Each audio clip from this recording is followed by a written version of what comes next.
نواز شریف کی ان کی ملاقات تو ہوئی ہے ان کے جرنلسٹ کے ساتھ. دیکھیں اب آپ نے ماشاءاللہ کیسی بات کی کہ اگر پی ٹی آئی کا کوئی بندہ ان کو میسج کرے تو وہ غداری ہے. اور برکھا جو ہیں وہ انہیں سیکیورٹی کلیئرنس نہیں ملی ہے, نہیں ملی ہے, وہ نواز شریف صاحب کی ریکمنڈیشن پہ آئی ہیں. ٹھیک ہے, اب ذرا مجھے ایک بات کا جواب دیں کہ اگر انہیں سیکیورٹی کلیئرنس نہیں ملی تو نواز شریف صاحب کس حیثیت سے انہیں بلا سکتے ہیں؟ کیا وہ کوئی سرکاری عہدیدار ہیں؟ کیا ان کا کوئی سرکاری پورٹ فولیو ہے جو انہوں نے اپنی اس پہ اسے بلا لیا؟ پہلے انہوں نے سیکیورٹی کلیئرنس کے بغیر انڈین پرائم منسٹر کو بلایا تھا.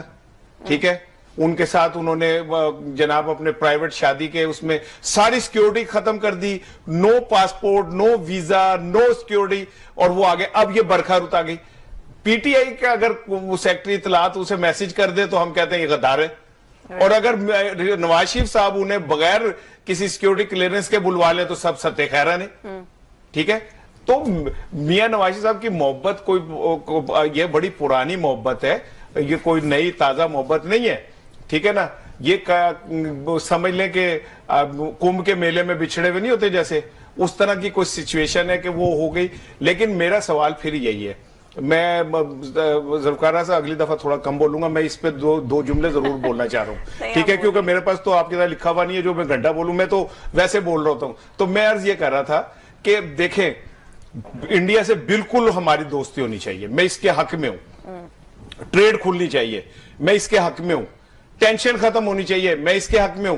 لیکن ایک مودی جس کے ہاتھ خون سے رنگے ہوئے مسلمانوں کے, جس کو بچر آف حیدرآباد کہتے ہیں, گجرات کہتے ہیں, ٹھیک ہے نا, باقاعدہ اس کا نام ہے, وہ نسل کشی میں ملوث ہے. مقبوضہ کشمیر کے اوپر انہوں نے جس طرح پنجے گاڑے ہوئے, جس طرح مقبوضہ کشمیر میں انسانی حقوق کی پامالی ہو رہی ہے, ہماری بہنوں بیٹیوں کے ساتھ جس طرح انہوں نے وہ بے عزتی ہے وہاں پہ ہوئی, جیسے نوجوانوں کو اٹھا کے پتہ نہیں کہاں کہاں کی جیلوں میں پھینک دیا گیا, تو ہمیں نیوے ہو کے نہیں ملنا چاہیے. ٹھیک ہے, یہ کون سا طریقہ ہے کہ برکھا دت کو آپ اپنے کلیئرنس پہ بلا لیں, اور اگر کوئی اسے میسج کرے تو آپ کا میڈیا سیل چک کے کام کہ لو جی دیکھو غداری ہو گئی جی, میسج کر رہے ہیں. اب بولے سارے اس کے اوپر کہ آپ نے نواز شریف صاحب نے کس حیثیت سے انہیں یہاں پہ بلایا ہے. کون ہوتے ہیں نواز شریف صاحب جو اپنی ذاتی اس پہ بغیر سیکیورٹی کلیئرنس کے, اور ہمارے اداروں کو بھی اس پہ سوچنا چاہیے کہ ایک صحافی بغیر سیکیورٹی کلیئرنس کے کیسے وہاں پاکستان آ سکتا ہے کسی بھی شخص کی ضمانت پہ. ہو سکتا ہے کہ کوئی خاص پیغام لے کر آئے ہوں, ایسا تھوڑی ہو سکتا ہے کہ کیا ساڑیاں کم پڑ گئی جو دوبارہ بھجوانی کہہ رہے ہو کہ ساڑیاں بھیج دیں.